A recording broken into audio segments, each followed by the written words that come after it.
College और universities में छात्र संघ चुनाव को लेकर काफ़ी गहमागहमी है, क्योंकि राजस्थान सरकार ने छात्र संघ चुनाव पर रोक लगा दी है। वजह है विधानसभा चुनाव आने वाले हैं, इस वजह से रोक लगाई गई है। लेकिन राजस्थान सरकार के इस फैसले को देखते हुए बीजेपी मैदान में उतर चुके, बीजेपी विरोध कर रही है। वहीं हनुमान बेनीवाल का दावा है कि सरकार अगर इसको फैसले को वापस नहीं लेती है तो फिर आंदोलन किया जाएगा। यहाँ भरतपुर में है महाराजा सूरजमल यूनिवर्सिटी के छात्र हैं, ये चुनाव की तैयारी भी कर रहे हैं। इनमें काफ़ी लोग और काफ़ी समय से तैयारी कर रहे थे छात्र, और फिर जब इनको पता लगा कि छात्र संघ चुनाव पर सरकार ने रोक लगा दिया तो धक्का लगा इनको। इनको जो तैयारियां थी कहीं ना कहीं उससे मायूस हुए, और इन सभी के बारे में चर्चा करने के लिए यहाँ लोग हैं। नाम आपका? राहुल, जो सरकार का फैसला है उसको क्या कहेंगे?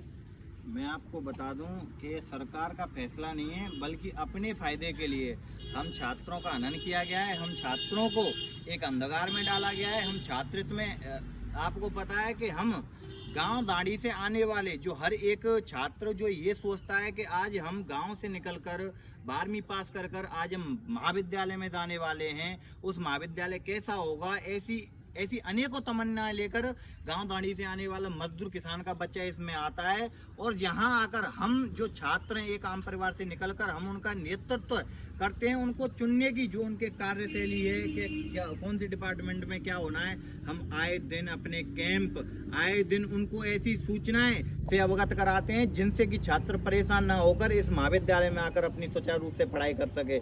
लेकिन इस गहलोत सरकार द्वारा जो इतना फैसला लिया गया है, इतना कठोर फैसला लिया गया है, आपको बता दूं कि इस कोरोना महामारी जैसे उस पल को अगर चुनाव नहीं हुए तो किसी भी छात्र नेता में रोष भी नहीं था, क्योंकि वो एक हम पर एक संकट था, वो पूरे प्रदेश पर संकट था।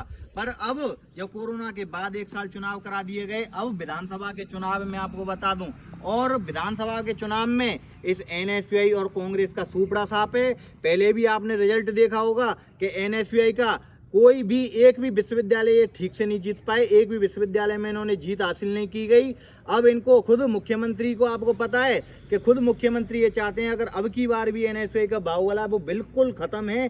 किसी भी यूनिवर्सिटी, किसी भी महाविद्यालय में एनएसयूआई का कोई भी परचम नहीं है। इससे गहलोत साहब ने पहले ही इन सभी को अध्यक्षों को बुलाकर, प्रदेश अध्यक्षों को बुलाकर मीटिंग की गई। फिर उसमें जब फैसला उन्होंने बताया कि एनएसयूआई किसी भी कॉलेज, किसी भी महाविद्यालय से कैंडिडेट भी नहीं मिल रहे हैं, तो इन्होंने डायरेक्टली एक अपना संदेशा दे दिया कि कहीं ऐसा ना हो कि हम अपने इस कॉलेज महाविद्यालयों को पीछे अपनी सरकार को गवा सकें। क्योंकि इन जो गहलोत सरकार है, ये प्रेजेंट टाइम में अपनी जो योजना है, जो योजनाएं मैं आपको बता दूं, ये महिलाओं के लिए स्मार्टफोन, अरे महिलाओं की सुरक्षा आपसे हो नहीं रही है, ये स्मार्टफोन दे के लॉलीपॉप दे रहे। ये फूड खाद्य की योजना, अरे आप पर फूड, ये 2 किलो अनाज तो आप पे ठीक से दिलवा ही नहीं रहा है, और ऐसे करके इन लॉलीपॉपों को दे रहे हैं। मैं तो इस गहलोत साहब से कह देना चाहता हूं कि साहब, हम एक आम परिवार से आते हैं, और आपको भी मैं बता दूं, आप अगर मुझे सुन रहे हैं तो मैं आपको भी बता दूं कि आप भी इसी छात्र राजनीति की बदौलत से ही, चाहे आप चुनाव हारे हैं, पर इसी छात्र राजनीति से निकलकर आज उप मुख्यमंत्री के दावेदार पद पर, सीट पर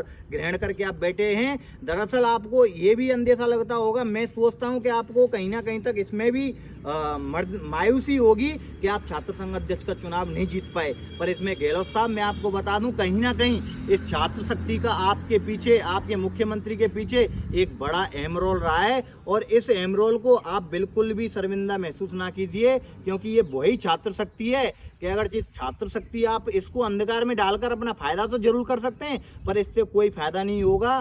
पर जब जिस दिन ये छात्र शक्ति जाग गई तो गहलोत सरकार, आपको ये जो युवा पीढ़ी है, जितना बनाने में टाइम नहीं लगता, इसे उखाड़ने में 2 मिनट लगती हैं। बिल्कुल, मैं और बात करूँगा। काफ़ी देखा तो आपने, काफ़ी नाराजगी है लोगों में, युवाओं में। सरकार का जो फैसला है उसको लेकर आप क्या कहेंगे? खासकर छात्रों पर कितना प्रभाव पड़ा है? छात्रों पर बहुत प्रभाव पड़ा है, जैसे कि ये राजस्थान में कांग्रेस सरकार है। कांग्रेस सरकार अभी ये छात्रों का जो ये चुनाव होता है प्रेसिडेंट का, इसको नहीं होने दे रही, क्योंकि पिछली बार भी एक भी उनकी यूनिवर्सिटी से एक भी सीट नहीं आई, पूरे राजस्थान कॉलेज में एक भी प्रेसिडेंट नहीं जीत पाया। कारण यह है कि अब के विधानसभा के चुनाव आ रहे हैं, विधानसभा के चुनावों के कारण ये रुकवा दिया है इन्होंने चुनाव। ये देखा जाए कि छात्र चुनाव ये वो दम रखता है जो इतने बड़े नेता हैं, यहाँ से ही स्टार्ट होती है राजनीति का पहला चरण ही छात्र नेता के यहाँ प्रेसिडेंट ही उभरता है, और वही जाके बड़ा बनता है। जैसे कि हमारे मुख्यमंत्री अशोक गहलोत हैं, वो पहले भी ये छात्र नेता से ही इन्होंने पीढ़ी स्टार्ट की। नाराजगी है क्या? बहुत ज़्यादा नाराजगी है बहुत इनसे। ज़्यादा नाराजगी है। और भी कुछ यूथ है, कुछ छोटे छोटे बच्चे भी हैं, हालांकि बच्चे नहीं, ये कॉलेज के ही स्टूडेंट हैं। क्या लगता है ये जो फैसला है सरकार का, नाराज हो आप लोग? हाँ सर, ऐसा नहीं होना चाहिए था। नहीं होना चाहिए। क्या फ़र्क पड़ेगा, आप यही रहना थोड़ा सा, क्या फ़र्क पड़ेगा ये जो चुनाव पे रोक लगा देते इससे? सर इससे गलत हुआ ये चुनाव होना चाहिए बच्चों के लिए, लेकिन हमें चुनाव हो रही है। इससे मतलब का कॉलेज का विकास होता है, कॉलेज परिसर में काफ़ी विकास होता है। ये चुनाव होना चाहिए।